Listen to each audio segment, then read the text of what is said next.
There we go. There we go. There we go. We're now live. Welcome to Bill and Ammon's Bogus Hangout.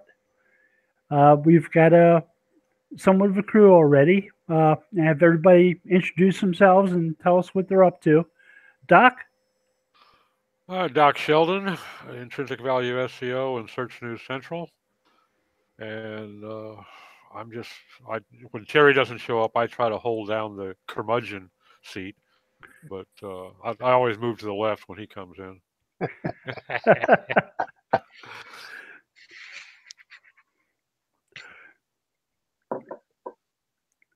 Terry, introduce yourself and tell us about you. Yeah, Terry Van Horn, International Website Builders, KSub Technologies, SEO Pros, SEO Training Dojo. SEO Dojo Radio will be out this week. I got lots of, that's why I don't mention companies. I could be here all day. Some of the different things that I work on all the time. But pretty busy these days doing some mini audits for a company. Basically look and see if the site is ready to be promoted. They have a whole bunch of sites, and I just let them know what they need to get started. Mm-hmm.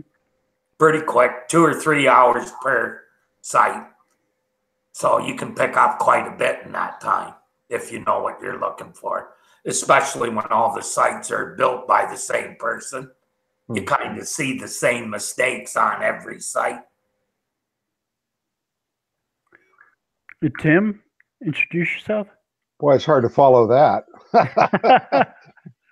My name is Tim Calling, and I own a company, just one, called A Servant's Heart Web Design and Marketing. I mostly work in the healthcare space, mostly with local, small local businesses, some larger, and mostly local SEO work. So just doing that, situation normal all the time. In business, I use the Jamaican strategy. You only have one job, man. Well, so I'm Bill Slosky. I'm director of SEO research at Go Fish Digital and editor and publisher at SEO by the Sea. So 2 of them. Terry. I feel so inadequate.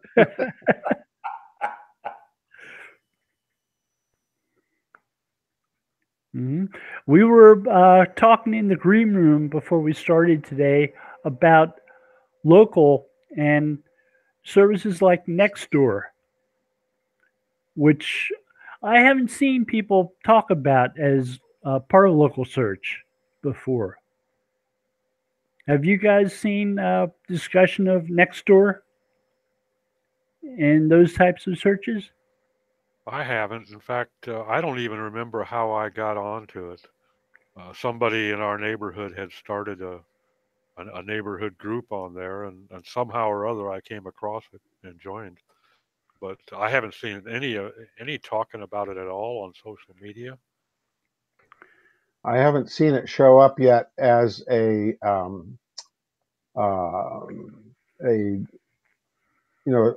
citation source. I mean, I've listed some clients with it, but I don't really see them ever. I don't see it ever driving them to rank more highly, as far as I can discern, or anything like that. But I think it's still useful for my kind of client to make sure that they're listed everywhere legitimate that that I can. The only place I've seen it referred to is on Twitter. There's a Nextdoor account that sometimes tweets unusual stories about things happening at different places. I can see referrals from Nextdoor driving some traffic to places. It may be a source of leads. Yeah. I see lots of recommendations of doctors and handymen and things like that. So I think if you're in the right business, it might be something that brings people to you. I think that's a good idea, a good conclusion. People like to get referrals from others that they trust for home services, which is kind of what it is. And then in some, maybe stretching that a little bit, maybe some other services like healthcare or elder care related, which is the place I'm at. But I think they'd usually rather, for those kinds of things, very personal services, prefer to get it from somebody they know, which they may or may not feel like they have that relationship on someplace like Nextdoor. They might. Some of them are very active all the time. So is it like an application on the web? Like, I'm not familiar with it at all, Bill. I actually thought when we were talking about it earlier, some kind of circular or published like in offline newsletter. That's what I thought at first, like a newspaper. There is a website, and it does. You can join it. You indicate where you're located at, and they try to verify that. You can invite other people to join by mailing them postcards or sending them emails, and they try to help you get other people to join. There is an application that you can use that gives you like a news feed from your neighborhood. I just dropped a link in the chat there. Yeah, I just had a look at it. That looks kind of neat. If you're new to a neighborhood and looking to meet more people in your neighborhood, that looks like the one I looked at just now. Someone was saying I'm having a barbecue, drop by, basically. That would be huge for new people in an area. Right. The web makes it easy to talk to people from around the world and around the block. Yeah. Yeah. There was in our neighborhood about 2 weeks ago, 3 weeks ago, they actually used Nextdoor to organize you have to get a petition in order to get the city to authorize closing down the street for a block party. You have to have a certain percentage of the residents sign. And that's how they organized it. And then whoever did the organization said, sign up here in the thread, and I'll stop by and get your signature. I noticed last week one of the local newspapers has an account at Nextdoor, and sometimes posts stories that have importance to the neighborhood, so that people can comment and remark upon them and share them, which I thought was interesting. I can definitely see it having some potential too, as Tim was saying in the green room, for a small local handyman, plumber, electrician, something like that, to do some paid advertising on Nextdoor for that particular neighborhood. I think, like you say, people prefer to use somebody that's recommended by someone they know, but there's still kind of a natural tendency to prefer somebody who's 2 blocks away as opposed to somebody who's on the other side of town. It's a new enough site and service that it's really testing advertising models at this point.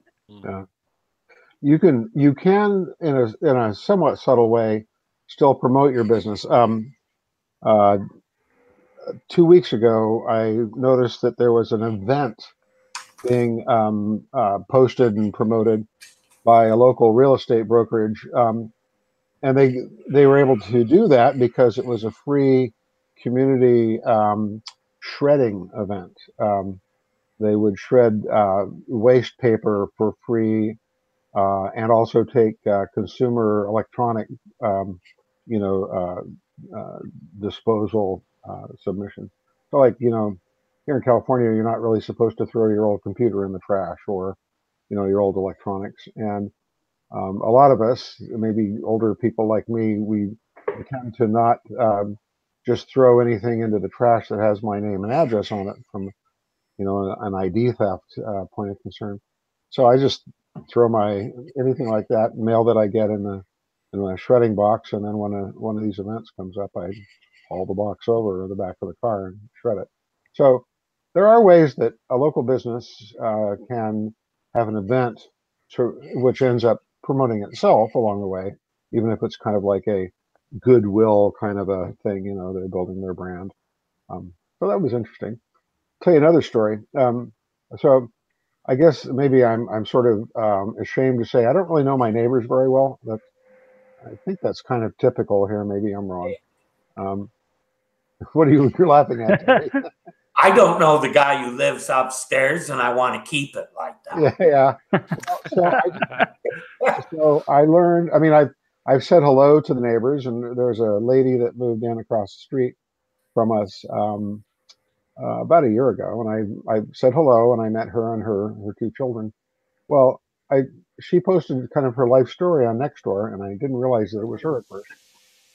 Her ex-husband and her other two children were murdered a couple years ago, and she's still kind of getting over that. And she talked about her feelings about that. And I'm not a social worker or anything, but it was very touching. So it helped me to sort of get to know her a little better.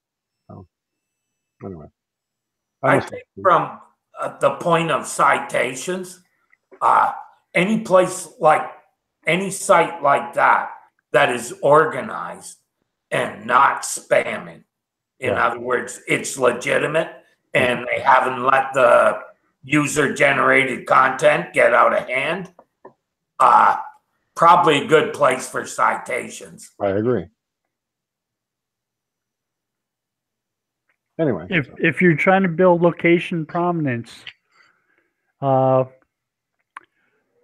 you're seen as the authoritative source of information for business that's listed on something like that, it can't hurt. Yeah. Were I still in the local home care business, I would be trying to do that for that business if I still owned that business.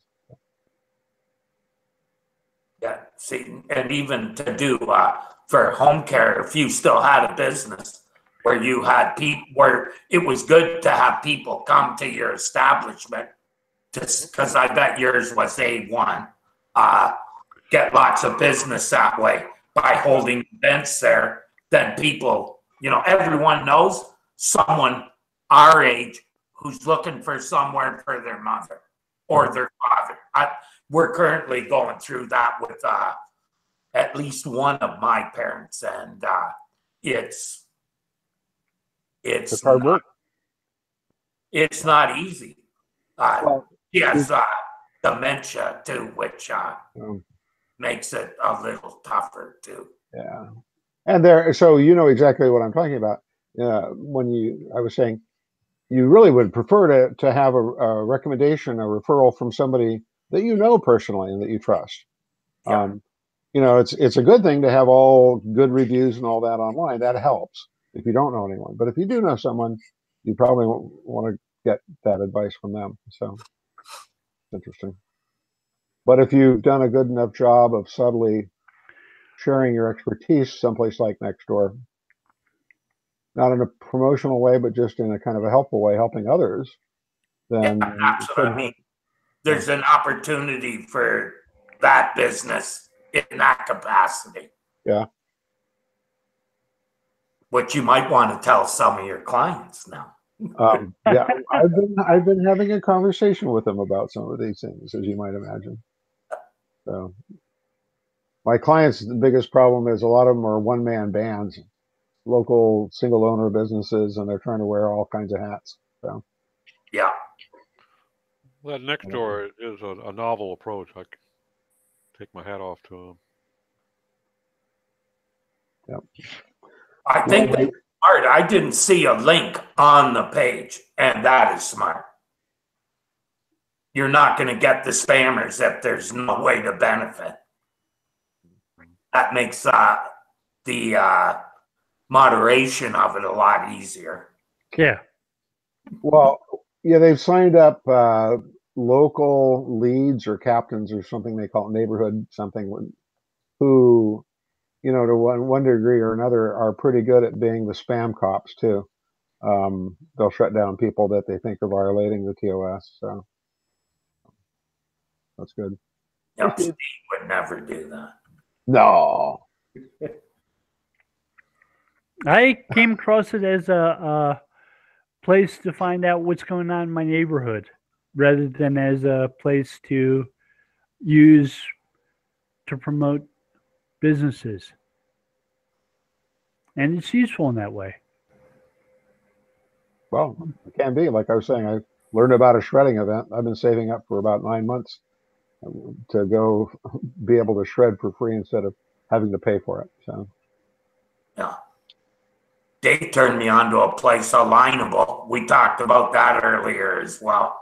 It seems pretty good. I'm getting some requests for answer questions on marketing and stuff. So it's not but the people that are asking you to recommend them for construction and stuff, like, I don't even know you. Why would I recommend you? But, yeah, it's kind of hard to promote a business like ours, our businesses, where you can help people all over the world, and you aren't really necessarily offering particularly local services. Someplace like Alignable, you might get some local business from that. Although if you're in a specialized niche, kind of like I am, then maybe not so much. But then again, I think what you were saying, Dave said he had gotten some from Alignable. Yeah. And there just seems to be a lot of business people that are using it for its intended use. So, can't hurt to be there. I'm not, staking the future on it or anything. That's a good thing, though. There are a lot of people in my town who are entrepreneurs who are starting up businesses, and they're just offering services through Nextdoor. And it's the first time they've offered services of any type or goods of any type. And it is a place where they can learn what people want, what people like. So you're finding that people in your next door neighborhood are able or allowed to post promotional messages like that and not get shut down by the I don't know, because I don't know if they're paying for them or not. They could be asking questions about the market, and they don't really see that as promotion. True. Yeah, absolutely right. Yep. That could be just people trying to find out a service that's needed in the neighborhood. So they might not. They might look the other way on that one. So one of the businesses was a Valentine's Day gift business, and I bought a gift through that, and the business owner delivered my Valentine's Day package. Hand delivered it rather than through the mail, which is nice. But also mean business isn't real good either. She just started out. Yeah, that's what I mean. When you're starting out, you have to do everything. Yeah. What I'm finding more interesting is that Bill has a Valentine locally.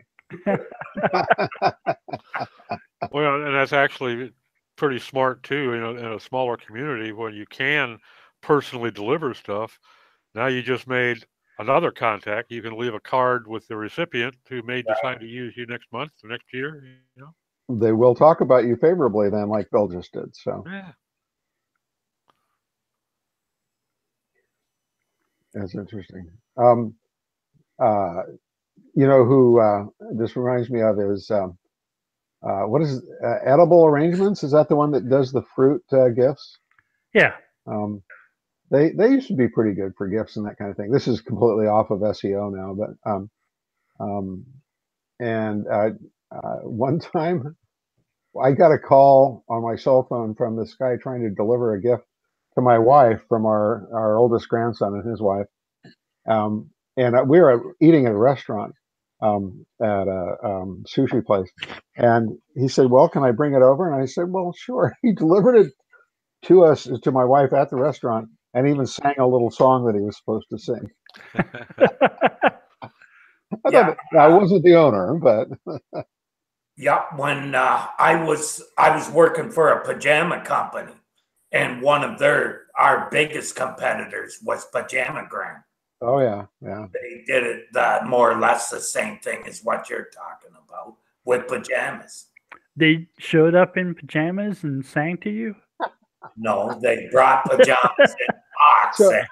So now get this. I don't know if they were singing or not. I think Get this image out of your head. Terry in pajamas. Bill was thinking of strippergrams. Oh, maybe that was the Valentine.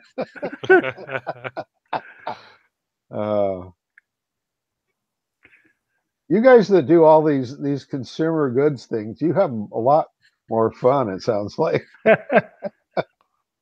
It's considered market research, Tim. Oh, I see. You're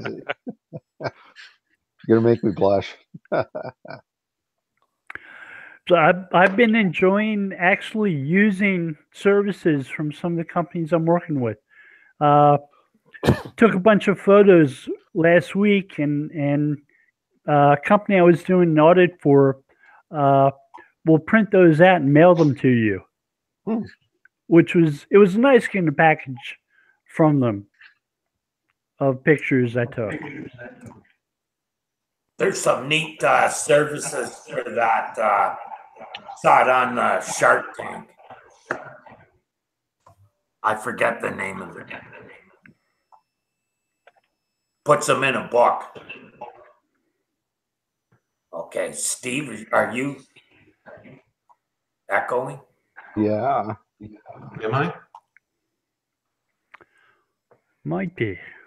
Now he was muted for a moment. It could be me. I'm in a very empty room now. How you doing, Steve? I'm good. I'm exhausted. I'm getting too old for trade shows. It's taken me a week to recover. So what were you selling at? It sounded like you were really successful.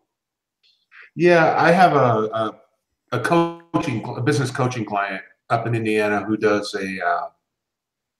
basically cut out metal shapes, rusty letters, very rustic kind of wall art.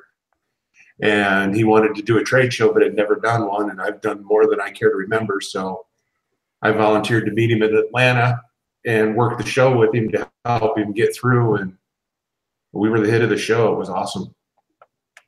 We're going to go ahead and go again in July, and I'm going to take 2 more people with us just because the 2 of us was not enough to handle the crowd. Wow. And the next show is supposed to be bigger. So yeah, we had an awesome time. Got a nice big bonus out of it, and he's, sales are way up already, and it's had a very measurable impact on his business. I didn't know that you did that kind of work, Steve. Oh yeah, I'd rather do that than anything. Steve's a master marketer. He can do anything. Pretty much. I'm a little bit of a whore when it comes to money. It's like, yeah. What do you need? You need your dogs washed. You need your backyard mowed. What do you need? But no, yeah, the business coaching is where it's at. I knew him from a mastermind group that was being run, and this is his 3rd business that he's real good at getting to the 250,000 a year mark, and really struggles to get past that. So he brought me on to basically hold his feet to the fire and make him do all the things that he knows he needs to do, but never does because, that's the way businesses run sometimes. Basically gave me the authority to yell at people and help get things done. So the first person I yelled at was him. And we're already on target for about $750,000 this year. So we're having fun with it. Excellent. That kind of business is actually probably more fun than what we do every day. Oh, hands down. About anything, Terry. Washing dogs, that got a real appeal.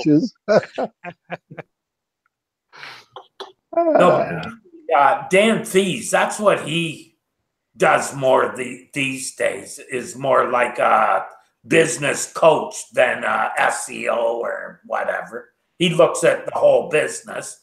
I've kind of done that as well, because I find it, usually I get them to the site, and from there you have to teach them how to sell. In a lot of cases, you have to teach the person who's taking the phone call how to sell. Well, it's like our big thing with him is I have experience in manufacturing. And so I spent a week with him at the factory, and the first 3 or 4 days I was there, all I did was watch and actively make things. And then I wrote this giant, big old proposal report telling him, here's all the things that need to be fixed yesterday. Here's all the things that need to be fixed over time. Here's what we'd like to do next. And then I went through the list of things that were going to get him shut down if OSHA walked through the door tomorrow. And, just a lot of stuff that people don't pay attention to when they're working, because they're busy working, trying to, keep the lights on and do payroll and all that hard, boring stuff. Yeah, but most enterprises like that, if you look at them, you can see a way to change procedures and increase productivity. Oh yeah. I used to do a lot of that before I got into SEO when I was doing business consulting, and I just got to the point where I was so frustrated because they would read the report. You have your big sit down with them. They'd and ah, yeah, that's great. Oh, geez, why didn't we think of that? And then they throw it in the bottom drawer and forget about it and never implement any of it. You come back a year later, and they're in the same mode they were the first time you met them. And I just Doc, you were involved in the plastics industry? Yeah, injection molding. I started out in blow molding, but I moved into injection molding. My father was in blow molding. He developed some.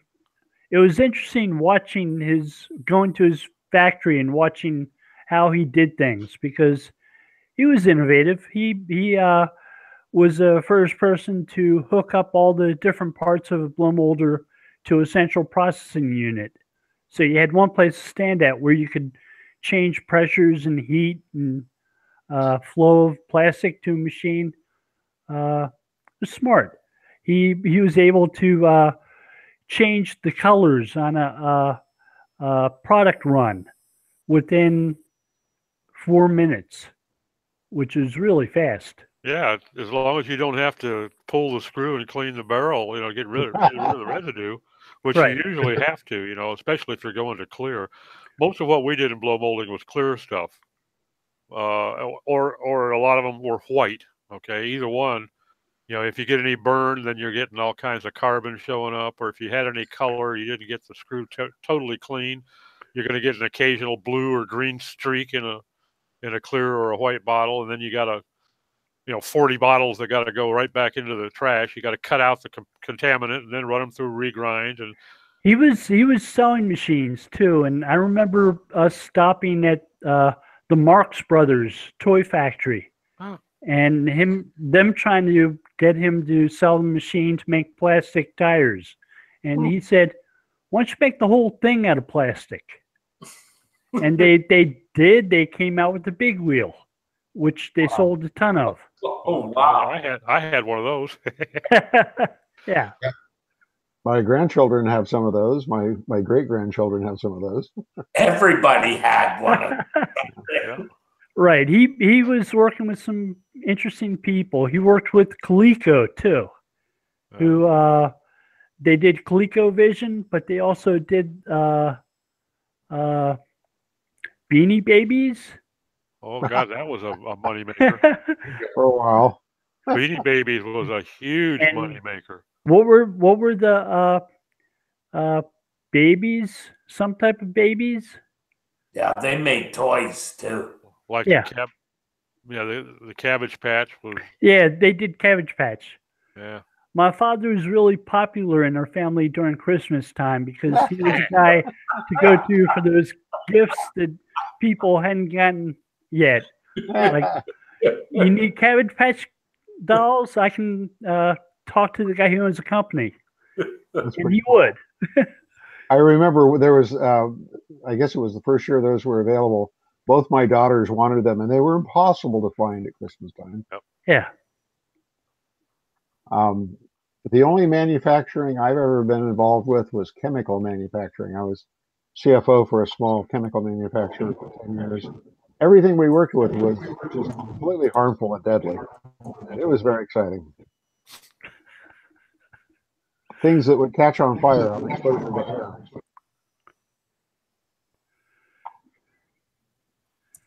So you're getting a lot of distortion, Tim. I am, or is that the echo? I'm not sure where it's coming from. Yeah. Is it me? I'm not sure. Is it me? Oh no! Everybody sounds fine to me. Yeah, it seems to have stopped now. Mm-hmm. Actually, when at that company, I had been working as a controller for about a year, and an old friend of mine from high school and college came and applied for a job as a chemist. And he and I had actually been at UC San Diego. My first 2 years, I was a bio major, so we had classes together in chemistry and all that.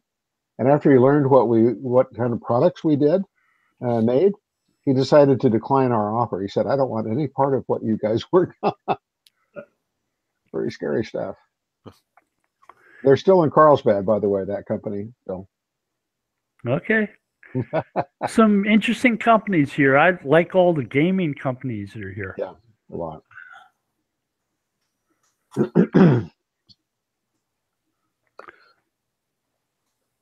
So I worked with a science website, food scientists. They wanted to optimize one of their pages on one of the sites for the term food coloring, which I told them wasn't quite the ideal phrase to use because people would come to their site looking for little vials of stuff to change the color of the cupcakes. Yep. Right. And they wanted to get involved in industrial runs of products and change the colors of all the foods made in those runs. And they were using natural processes to do that, like peppers to change things red. Huh.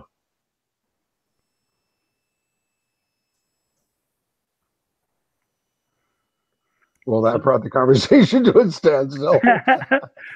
Yeah, so that was an instance where you have a client who has a term that they want to use that maybe isn't the best choice of terms, which happens a lot with keywords. It's funny. I run into that a lot with phrases that are used by the general public, which are not technically correct for what my clients might happen to be doing. And yet we have to optimize for them because that's what people are searching for. Those are the ones that really matter. Probably the one your clients want don't bring nothing. So one of my favorite examples is if I've got a client that only provides non-medical care, then technically, at least in most places here in the U.S., that's more properly called home care than home health care or home nursing care. But the public is searching for home health care or home nursing care.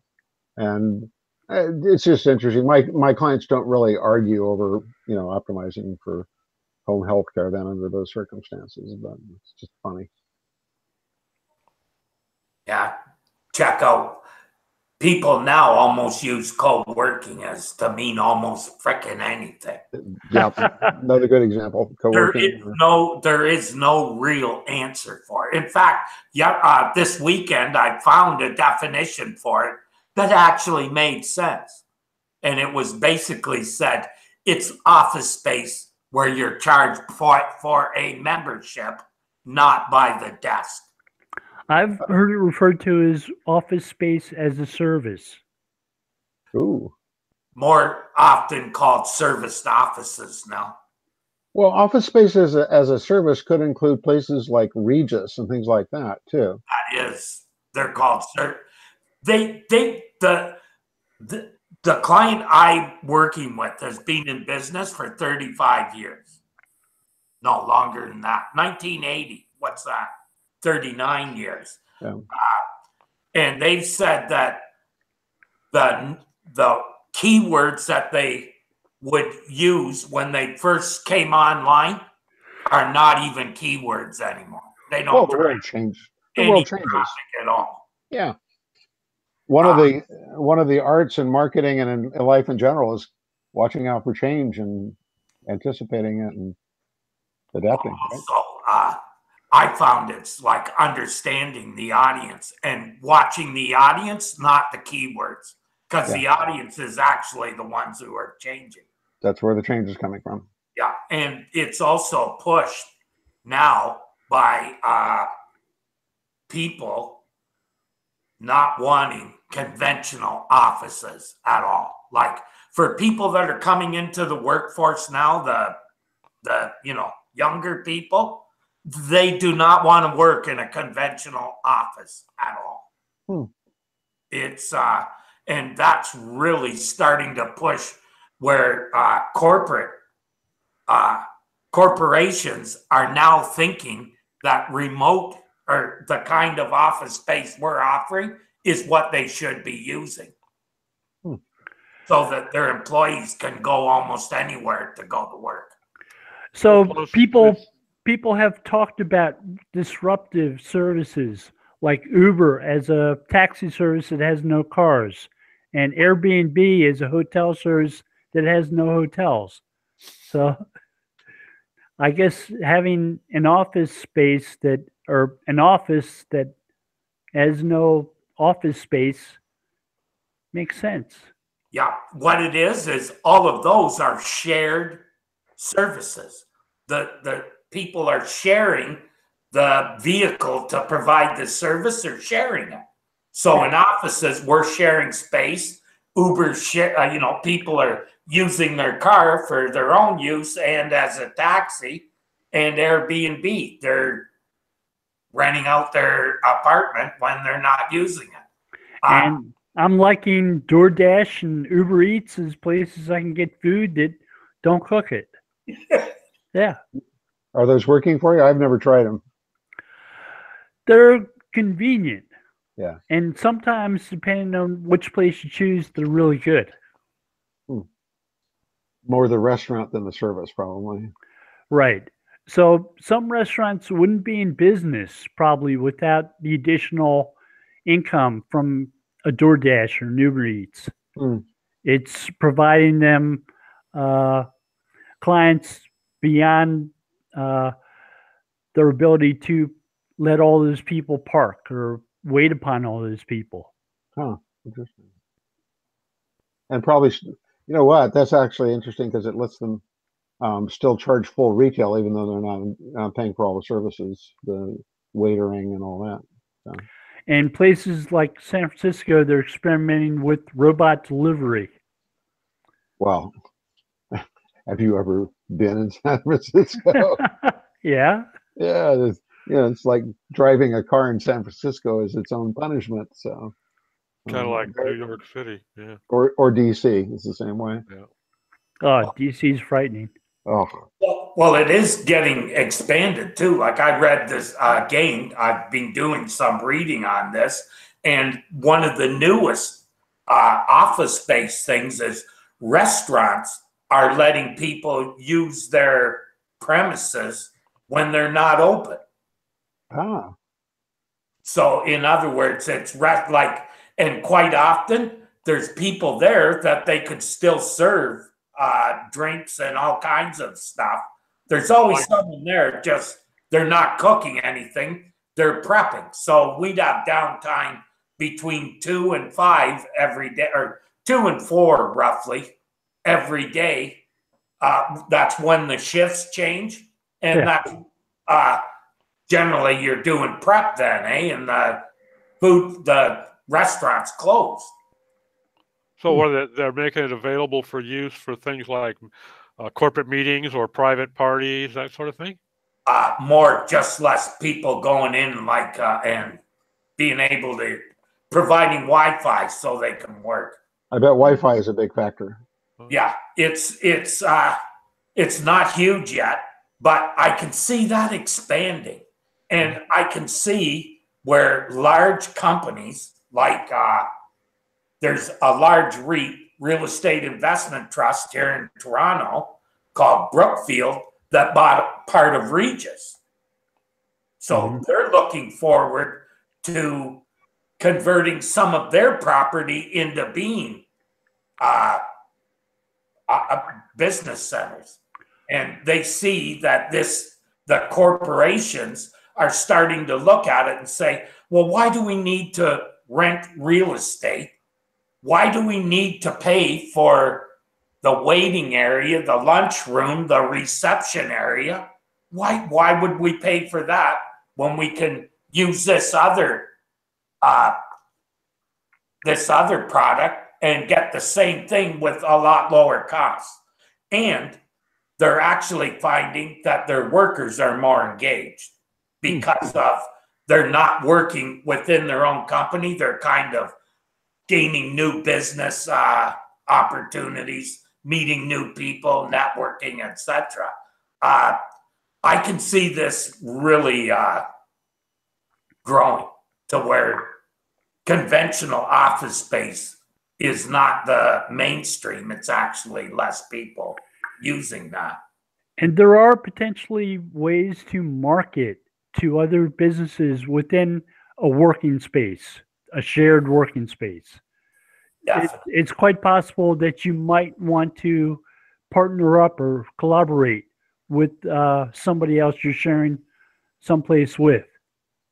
Yeah, that's experience. And it's a lot like one of the things that Dave and I found from the dojo was most people get from it is the networking. Yeah. Like a lot of my business ever since Dave and I have got together has come directly from the dojo. A large part of it. So the people I'm working with in Virginia and North Carolina work in working spaces, and they host meetups at those working space, like once a month or so. And they get other people who work in the same building to attend. There's some like that here too. Some meetups. Yeah. Yeah, that's we're planning on. We're adding community to the office business center that I'm working now. It's mainly online because when we actually have a lot more clients that are on the virtual office products. So we want to give them an online community to kind of do the same thing with the hopes of converting them down the line to a full, a co-working space, which would be a membership. So you add mini next doors to your. Yes, that's basically what we're doing. Yeah. And part of it is I added ask the expert, expert questions in a private area. So it's not open to the internet. I think it'll be another way up for us. It's the next thing we had to do or could do. Yeah, that makes sense. Funny, I remember when I worked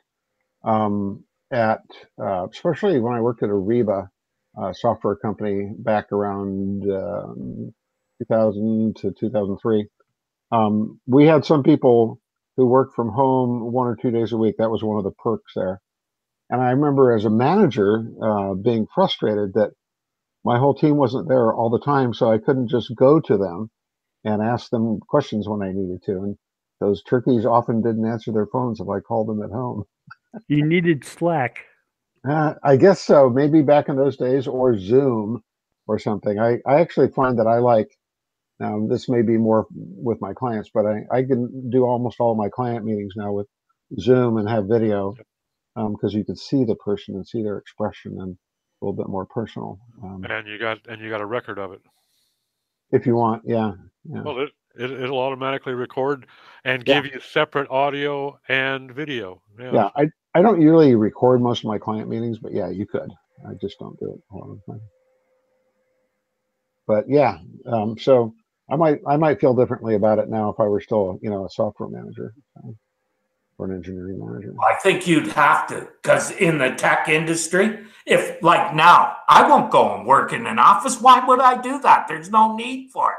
I would spend, in my case, 3 hours a day just getting to and from work. And that was a big deal. Trust me. This was up in the Bay Area. In California, I bet you it's even worse. It was plus horrible. The cost aspect too. There's tremendous savings in shared space.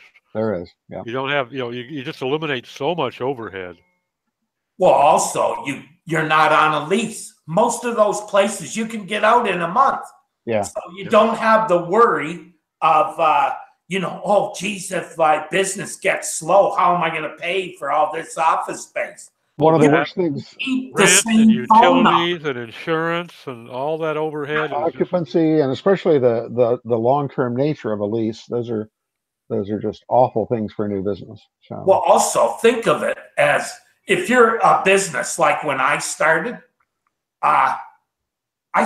from my home, which meant each time I moved, I had to change my phone number in the early days, not anymore, but in the early days when you moved to a different zone, right, you had to change your phone number. Yep. Right? So when you use a virtual address, you can virtually keep the same address and phone number no matter where your business is. Yep. So there's nothing more scalable than that. Unless you won't be listed by Google My Business, in which case then being virtual is a big no-no to them. They've said if you register your business at that address, you're good to go. They'll accept it. Who's going to do that? I wouldn't. If you can meet with clients or customers, you can list the address. Otherwise, it's got to be a service area business. Business center has meeting offices, right? They also have a receptionist that will receive the people at the desk, at the reception desk. So it's no different than somebody hiring someone to be at an address and accept phone calls. Now, I haven't worked in one of those ever before. What do you do with respect to phone calls or video calls? Is there just always a constant buzz of conversation going on around you? No, because it's separate. We don't have real co-working. Ours is an actual business center. All the offices are private. There's one small area of co-working, but there's no real. It's co-working, but it's not. It's just sold by membership rather than by the desk. I guess what I'm more used to seeing around here, and maybe just because I've been to them for meetups and things, is actual co-working spaces. I mean, in the sense that there's a bunch of people sitting around. So yeah, the numbers on those are finding that people, once a business gets to be 4 or 5 people, co-working no longer works for them. It's not enough privacy. Yeah. Somebody's dinging something in the background there. So I had to pull my phone out because it kept on dinging. A lot of the co-working spaces just look like a Starbucks without the coffee to me.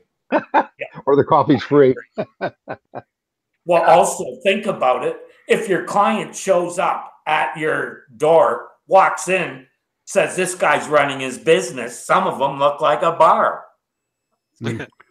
Some of the places my company's at, the one in North Carolina, it was an industrial urban place, and they were manufacturing there. It got transformed into an office, a set of offices. It's actually really nice, but it's good to see redevelopment like that happen. That's what a lot of the older manufacturing buildings are being repurposed as. Yeah. And that's starting to change into small department stores too that you used to find in plazas. People don't want to go to those places anymore. They're turning into gyms and all kinds of places like this that just need a large space. So they clear out all the shelving and they're good to go. Around D.C. in the Reston, Virginia area, those were planned as mixed-use tenancy areas that were supposed to be separated by fields and grass. But a lot of people didn't like them for their present uses as like retail or something like that. So purposes have changed, and they're putting things like art galleries in there now. Yeah. Yeah. Down in south of here, actually south of closer to where Bill is, there are a lot of old grocery stores and other sorts of, strip center type places that are being converted now to other purposes. A lot of times, new churches get started in either formerly industrial spaces or old grocery stores and things like that. And I remember years ago when our oldest daughter was probably like 6 or 7, we started going to a church in Encinitas on Vulcan Square that was an old Safeway store. I remember her being very unhappy about that because she didn't think that a church could be in a former grocery store. I was going to ask you if that was Encinitas you were talking about. Exactamundo, yep. Yeah. So I actually like Encinitas a lot, but it's kind of quirky. Yeah, that's an understatement. Very nice way to put it. Yeah, it's a nice place. If I could afford it, I might consider living there, but it's pretty pricey. Yeah. But so I'm going to reel us back in just a tiny bit. We were talking about Uber a little while ago, and Bill, you were mentioning them as a disruptor. What's interesting is that they're developing, and so I guess there are others, but Uber and maybe Lyft developing driverless cars. Okay, right. So for the sake of what? I mean, who's going to own those cars? Their model right now is that they don't have to have fixed assets. Yeah, but if they eliminate the driver, then they get all the money, don't they? But are they going to make the capital investment in all of those vehicles? Sure, they got billions, man. That's a big undertaking and a big liability when they own the vehicle. What normal people do, they'll go to a car company and say, yeah, we're going to buy X amount of cars over the next few years. This is what we're going to pay you. And deal is done. Terry, I get that, but still, it's a fundamental change for their model. They own the vehicle. They have complete responsibility for liability. I mean, it's really a big freaking change. Plus, given what just happened to them this morning, where an Uber self-driving car killed some girl, they're still going to have a co-driver. They're going to have an emergency operator in that car for probably the foreseeable future, so they're not eliminating that cost. They still have some salary overhead. I just think it's an interesting change in the business model. I'm not criticizing it. Well, only Uber would try and disrupt itself. I mean, come on. That's pretty interesting, isn't it? That's funny. They're not even through disrupting yet, and they're already trying to change it. That's funny. Well, that's I don't know. I wonder if their play will be to get somebody else to buy the vehicles or something, and I don't know. It's hard to say. Buy your own Uber franchise. All you have to do is provide the vehicles. Yeah. Instant taxi company. It could happen. Although at some point the taxi companies are going to figure out a way to at least rein them in a bit, I would think. I don't think so. Here in Toronto, they went on strike. You wouldn't believe the nonsense that went on when Uber tried to come here. We had them down here too, Terry. We had street brawls between taxi drivers and Uber drivers. They had people ended up in critical condition in a hospital from, some Uber driver got beaten up by 11 taxistas and with baseball bats and pipes and shit. They take it pretty serious. It's interesting seeing how innovative and disruptive some businesses can be. Bike share companies moved into San Diego in the past month or so. At least 4 or 5 different companies, and they have bikes that don't get put away at night.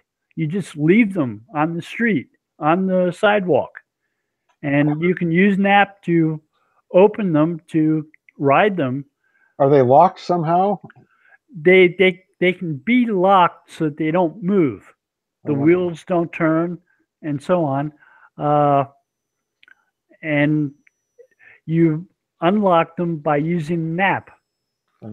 So they've got all these people leaving bikes all over San Diego.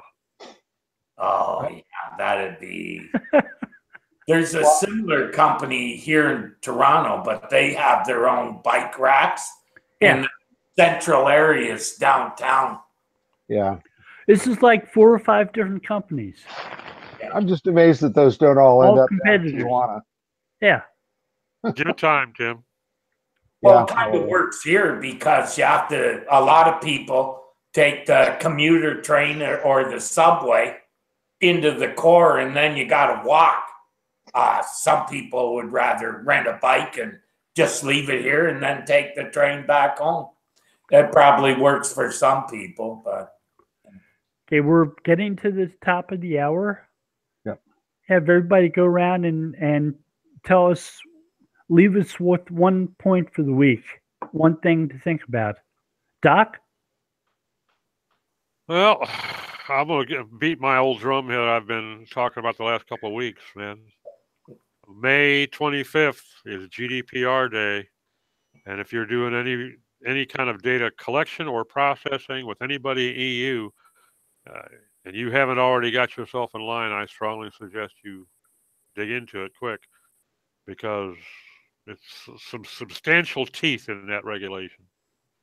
And the fact that you're sitting in Tennessee or California rather than in the EU does not protect you. So if you're selling goods or services to people in Europe? If you're selling goods or services to a European citizen, EU citizen or resident, then plus the fact it doesn't matter even if it's a free service. So, I did get some good news. I'm going through this course right now on GDPR, and I did find out that a couple of the websites, one that I'm really concerned about was Search News Central, doesn't have to worry about it except for any EU authors we have. If I have to collect data from them for their back-end access to log in, then I have to treat them differently. But as far as our visitors to the site, no.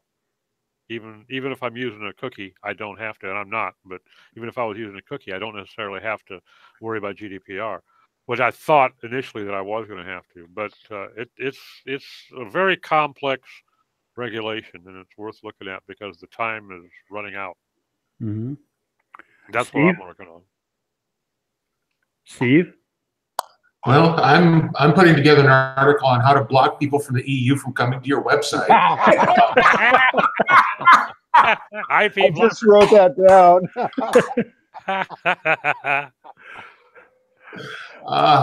No, I seriously, it's a huge issue. I mean, the House of Commons just called Mark Zuckerberg up and said, we would like you to appear before us. And it's like, if I were Mark in California, like, there you go. But since yesterday, he can't afford the trip now because he lost $30-some billion yesterday. Exactly.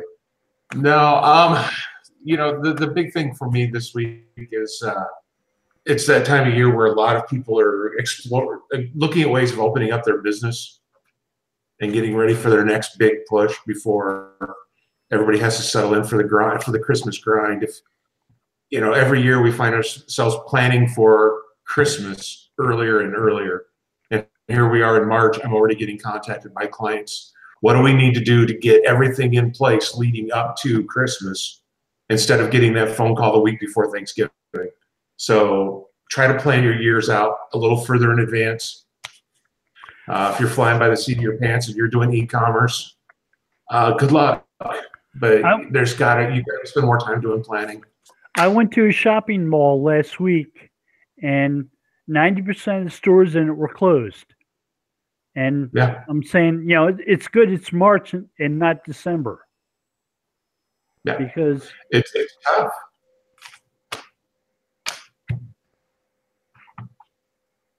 Well, that's a somber note. Yeah. Well, I had to bring us all down from the laugh. You're bringing everyone down, man. Yeah. what are you up to, Terry?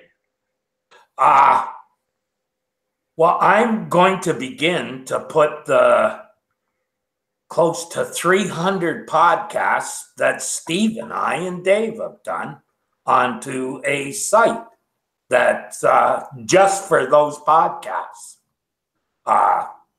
It's unreal how that kind of content just has longevity. It now has more downloads per month than it did when we originally did them. Wow. 2010. We haven't published for going on 2 years, and we still get more than we were getting when we shut down.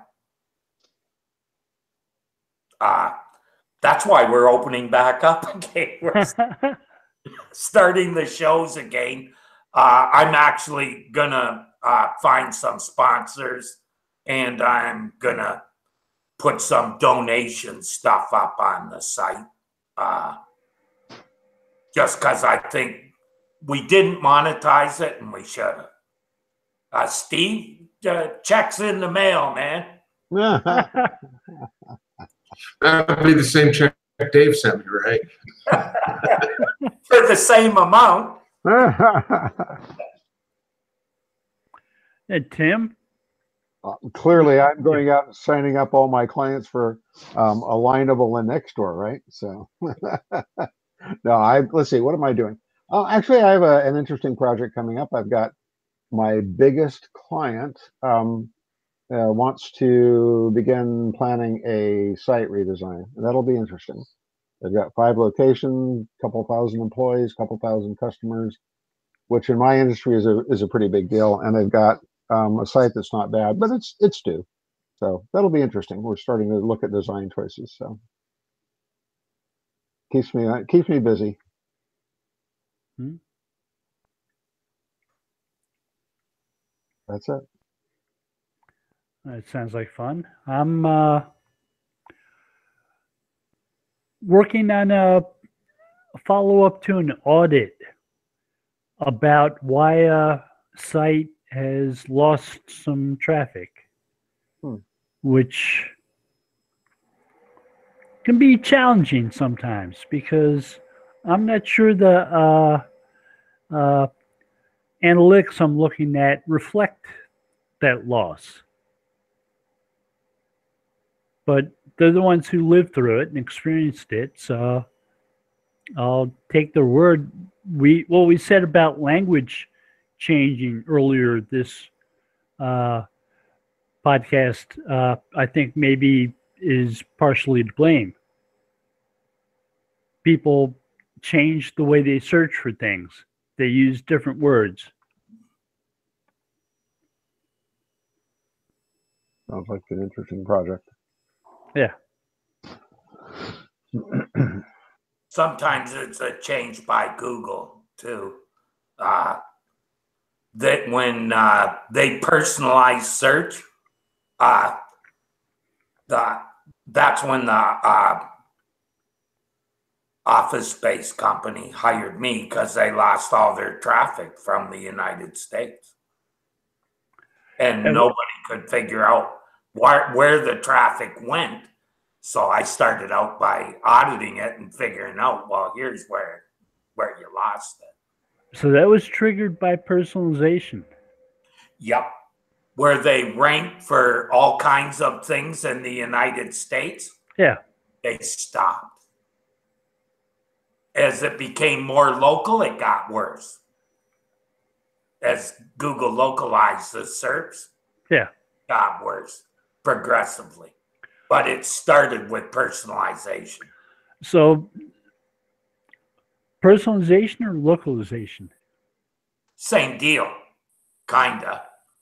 I'm thinking of the localization that Venice might cause. where Right. all of a sudden, Venice, it was right after Venice when they contacted me. okay. So that's when things like SEO companies started actually ranking locally. Right. By search for SEO in San Diego now, I'll see San Diego-based companies. Right. That's why I always start with anomalies. What came in that wasn't there before, and what left that was there what isn't there now that was before. A lot of times they're the keys to what changed. You can find them. For instance, when they did Hilltop, I noticed in the SERP that there were extra listings for some companies. Wired had that article on SEO, right? And they had it was at two URLs. One of them had a parameter in it. And before Hilltop, when they did that algorithm change to the Hilltop, that changed. That URL appeared, and I wrote a note it's the only time I complained about a result and said, hey, that's a double, and it never appeared again, and it was gone within 24 hours. So I knew it was definitely an anomaly and something that somebody said, oh, yeah, definitely don't want that there.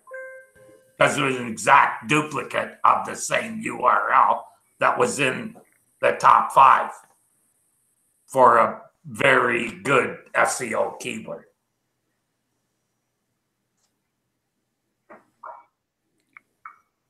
And Bruce Clay had 2 listings in it as well. One from a listing in DMOZ and another one from something else. So he got 2 listings that way.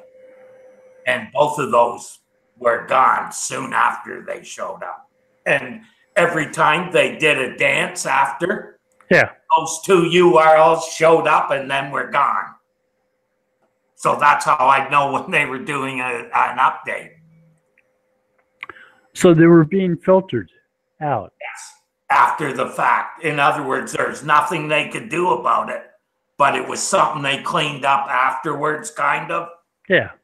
I'm sure there's lots of queries they have where they have to do things like that.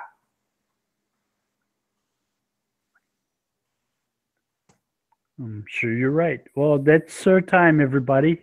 Yeah. Thank you all. And take care now. Thanks, everybody. Good talking to you.